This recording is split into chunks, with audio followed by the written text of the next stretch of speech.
President Trump will deliver the State of the Union address this week before a dissatisfied American public. A Washington Post ABC News Ipsos poll shows his approval rating is at 39%, disapproval 60%. 47% say they strongly disapprove of the president's job performance. Joining us now to discuss, Democratic strategist Michael Trujillo and John Thomas, a Republican consultant. Gentlemen, welcome. And John, let me start with you. Also from the Post, they characterize that 60% this way. The last time Trump's disapproval touched 60% was shortly after the January 6, 2021 attack on the U.S. Capitol. The president is 16 points underwater on the economy, 18 on immigration, 27 on U.S. relations with other countries, 30 points underwater on tariffs, 33 points under on inflation. What does the president have to do on Tuesday night? Well, he has to refocus the American people on actually quite a few accomplishments he's made in his first term. And he has to focus less on what really has dominated headlines, which has been the stuff of foreign policy. That's just not what midterm voters care about. So he needs to focus on the fact that Trump did what he said he'd do. He said he'd end illegal immigration. It's effectively ended. He said he'd bring down consumer prices. A lot of consumer prices, including gas prices, are down. He said he'd tackle inflation. He's done it. But he needs to wrap that all around how he understands Americans' concerns about affordability and is still working to get that done. Yeah, you say he's tackled inflation. Again, 33% underwater on inflation. Michael, what are you expecting on Tuesday night? I'm expecting Trump to be Trump. And that's exactly why his numbers are where they are. The American people are able to see through Donald Trump's misdirection, misleading rhetoric, and I expect more of the same from our president.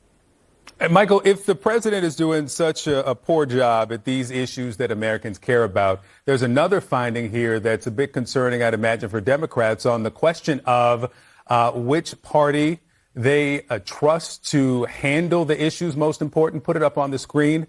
It's split. If he's so far underwater on all of these issues, why aren't Democrats performing better? Well, it's a little different. It's an apple to orange comparison. You're comparing an individual like the president to an entire party, where individuals and sort of respondents to a poll are able to sort of take the worst person of that party and imagine that's the entire party there. If you were to compare Donald Trump to Joe Biden, I've seen polling that Joe Biden is ahead. If you were to compare Donald Trump to Gavin Newsom, if there was a vote, Gavin Newsom would be ahead. So when you actually compare the president to another individual, you're going to see that Democratic politician well ahead of Donald Trump. Eye roll and head shake. John, what was that? Yeah, I mean, the truth is the Democratic Party haven't offered any solutions to these problems that Americans are rightfully concerned about. I mean, that's solution. The good news for Democrats is they're not in power. So they're just going to point the finger at Donald Trump. But look, Michael's right. President Trump has to get back on message. And when he's on message, and he has been, like, for instance, going into the close of 2024 cycle, he wins. And the American people believe him. But he can drift off message, and he focuses on things like foreign policy, which is a huge deal, but not something that midterm voters care about. Well, okay, let's talk about staying on message, because the president comes before the country, comes to this joint session after a significant defeat. His so-called Liberation Day tariffs have been determined to be illegal by a 6-3 decision from the Supreme Court. Is this the setting to go and fight that battle again? The president did it in the briefing room. He's done it on social media. Are we expecting the president to do this and then directly to the faces of the justices who made that decision?